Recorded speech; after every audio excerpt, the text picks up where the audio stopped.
तो बच्चों मैंने आपको काफी सारा हाइड्रोजन में ऑलरेडी पढ़ा रखा है। ये जो हाइड्रोजन है आपका चैप्टर, तो आपके एग्जाम में 2 चैप्टर आ रहे हैं, एक हाइड्रोजन एक वाटर। सबसे पहले मैं आपसे हाइड्रोजन का शॉर्ट रिव्यू करता हूँ। तो बच्चों जिस तरह से आपने गाना सुना है, ठंडे ठंडे पानी से नहाना चाहिए, उसी तरीके से बच्चों यहाँ पे कोल्ड वाटर को यूज करके हम क्या करते हैं, हाइड्रोजन का मेथड ऑफ प्रिपरेशन करते हैं।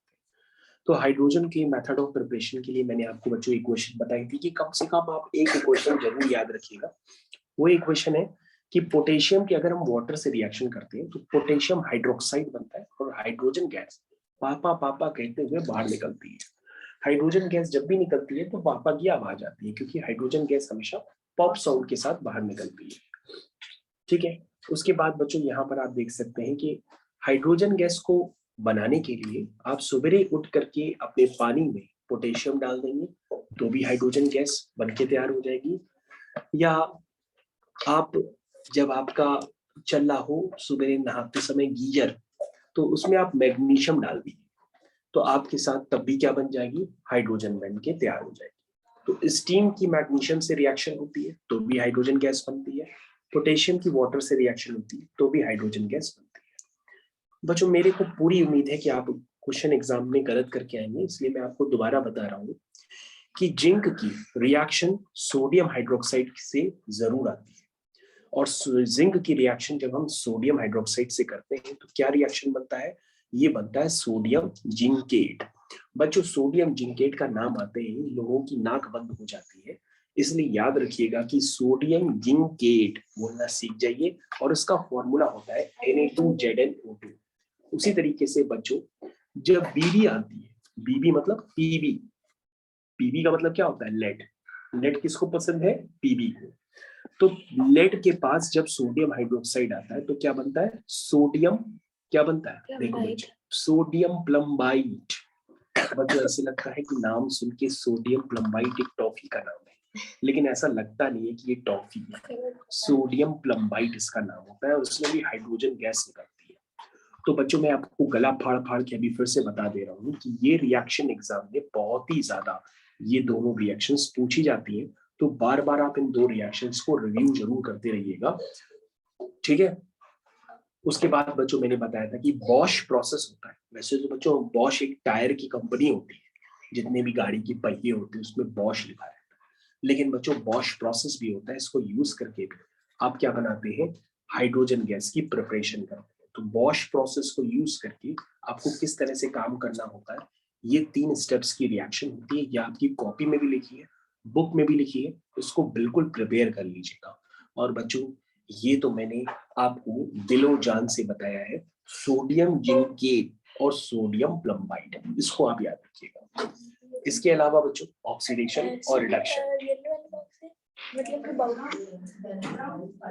तो बच्चों ऑक्सीडेशन और रिडक्शन की जानकारी के लिए आगे देखते रहिए। मैंने आपको बताया है कि एडिशन ऑफ ऑक्सीजन और रिमूवल ऑफ हाइड्रोजन या लॉस ऑफ इलेक्ट्रॉन्स, ऑक्सीडेशन को पहचानना बच्चों बहुत आसान होता है। ऑक्सीडेशन हो रहा है इसका मतलब या तो ऑक्सीजन जुड़ रही है, या तो हाइड्रोजन बाहर निकल रही है, या इलेक्ट्रॉन्स का लॉस हो रहा है, उसी को कहते हैं ऑक्सीडेशन। रिडक्शन में बच्चों जस्ट उल्टा कहते हैं, ऑक्सीडेशन में लॉस ऑफ इलेक्ट्रॉन होता है, रिडक्शन में गेन ऑफ इलेक्ट्रॉन होता है, रिमूवल ऑफ ऑक्सीजन होता है, एडिशन ऑफ हाइड्रोजन होता है। और बच्चों मैंने आपको गला फाड़ फाड़ के बताया कि अगर कोई रिएक्शन जिसमें ऑक्सीडेशन रिडक्शन दोनों प्रोसेस एक साथ होते हैं, उस रिएक्शन का क्या नाम होता है, रिडॉक्स रिएक्शन। रिडॉक्स रिएक्शन उसे कहते हैं जिसमें ऑक्सीडेशन और रिडक्शन दोनों प्रोसेस एक साथ होते हैं। ठीक है बच्चों, समझ में आया? तो बच्चों आगे जानकारी के लिए बने रहिए, जरा इस रिएक्शन को ध्यान से देखिए और मेरे को बताइए। ये लिखा है Cl2 और H2S। बच्चों H2S तो आपको लर्न हो गया है। H2S क्या नाम होता है, हाइड्रोजन सल्फाइड। इसकी स्मेल कैसी होती है, राजन के पास सड़े हुए अंडे। तो ठीक है बच्चों, इसको हम लोग कंप्लीट करते हैं। तो क्लोरीन की जब हाइड्रोजन सल्फाइड से रिएक्शन करते हैं तो हाइड्रोक्लोरिक एसिड और सल्फर बनता है। तो बच्चों इस रिएक्शन को आपको देखना है, और ये एक रेडॉक्स रिएक्शन का बेहतर एग्जांपल है जो आपको बताना पड़ेगा। तो बच्चों अगर आप ध्यान से देखें तो यहाँ पे क्लोरीन के पास क्या ऐड हुआ है, तो तुम कहोगे सर क्लोरीन के पास हाइड्रोजन ऐड हुआ है। तो जब भी हाइड्रोजन का एडिशन होता है तो उससे क्या कहते हैं? रिडक्शन। क्या कहते हैं? रिडक्शन। तो क्लोरीन का रिडक्शन होकर के क्या बन रहा है? हाइड्रोक्लोरिक एसिड बन रहा है। या तो आप ऐसे कर सकते हैं कि क्लोरीन रिड्यूस होकर के क्या फॉर्म कर रही है? क्लोरीन रिड्यूस होकर के हाइड्रोक्लोरिक एसिड फॉर्म कर रही है। समझ आया? और बच्चों अगर आप यहां पर देखेंगे तो आपको यहाँ पे क्या दिखेगा? रिमूवल ऑफ हाइड्रोजन दिखेगा, क्योंकि लेफ्ट टू राइट जाने पर हाइड्रोजन सल्फाइड से हाइड्रोजन बाहर निकल गई और क्या बचा? सिर्फ सल्फर। तो addition of hydrogen reduction, removal of hydrogen oxidation. तो ये कौन सा प्रोसेस हुआ बच्चों? ऑक्सीडेशन। तो बच्चों आप कह सकते हैं कि क्लोरीन किस में रिड्यूस हो रहा है? हाइड्रोक्लोरिक एसिड में। और हाइड्रोजन सल्फाइड किस में ऑक्सीडाइज हो रहा है? सल्फर में। तो बच्चों ये आपको बोलने आना चाहिए। अगर आप बोल पा रहे तभी आप रिडॉक्स रिएक्शन को किसी को समझा पाएंगे। और बच्चों स्कूल में मान के चलिए आपको रिडॉक्स रिएक्शन का एक एग्जाम्पल जरूर लिखना होता है। ठीक है? तो आपको ये बात ध्यान देनी होगी कि क्लोरीन अगर रिड्यूस हो रहा है तो हाइड्रोक्लोरिक एसिड बन रहा है, और हाइड्रोजन सल्फाइड अगर ऑक्सीडाइज हो रहा है तो सल्फर बन रहा है। ठीक है? क्योंकि यहाँ पे कौन सा प्रोसेस लग रहा है? Removal of hydrogen, addition of hydrogen. और मैंने बताया था रिमूवल ऑफ हाइड्रोजन का मतलब होता है ऑक्सीडेशन, और एडिशन ऑफ हाइड्रोजन का मतलब होता है रिडक्शन। मेरे ख्याल से सभी लोगों को ये बातें बहुत अच्छे से क्लियर हो गई होगी। और बच्चों आपको ये भी पता होना चाहिए कि यहाँ पर कुछ जानकारी और आपको ऐड ऑन करनी पड़ती है। वो जानकारी होती है ऑक्सीडाइजिंग एजेंट और रिड्यूसिंग एजेंट की।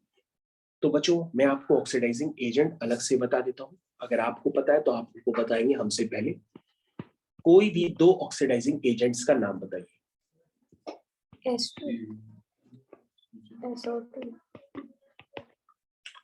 तो बच्चों ऑक्सीडाइजिंग एजेंट्स क्या होते हैं?